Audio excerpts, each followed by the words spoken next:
உங்களுக்கு தெரியுமா, நம்ம லைஃப் கூட ஒரு பஸ் மாதிரி தான். நம்ம எல்லாரும் விண்டோ சீட்டை தேடி தேடி அலைஞ்சிட்ருக்கோம். ஒரு எக்ஸாம்பிள் சொல்கிறேன். இப்போ பஸ் போயிட்டுருக்கு, அந்த பஸ்ஸில் நம்மளுக்கு விண்டோ சீட் கிடைக்குது. அதில் உட்காந்ததும் இளையராஜா மியூசிக் கேட்டுக்கிட்டு, இல்லை what ever the music you like, அந்த மியூசிக் கேட்டுக்கிட்டு அந்த சில்லுன்னு ஒரு ப்ரீஸ் முகத்தில் படும்போது அது நம்மளோட லைஃபே ஒரு மாதிரி லைட் ஆக்குற மாதிரி ஃபீல் ஆகும்.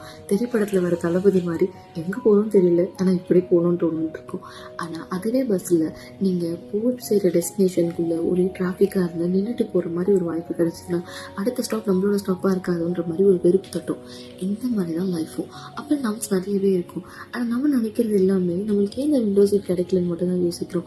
பட் ஆனால் அவங்களுக்கு அது தெரியாது, யாரோ ஒருத்தருக்கான இடம் தான் உங்களுக்கு அது கிடைச்சிருக்கு. ஏதோ ஒரு ஹாப்பினஸ் நமக்கு கடவுள் கொடுத்துட்டே தான் இருக்காரு. அப்போ நம்ஸ் வர தான் செய்யும், ரோலர் கோஸ்டர் இருக்க தான் செய்யும். பட் ஸ்டில் உங்களோட டெஸ்டினேஷனை நீங்கள் ரீச் ஆகும்பொழுது ஒரு ஜேர்னியவே நீங்கள் கடந்து போகிறீங்கன்றதை மறந்துடாதீங்க. Try to be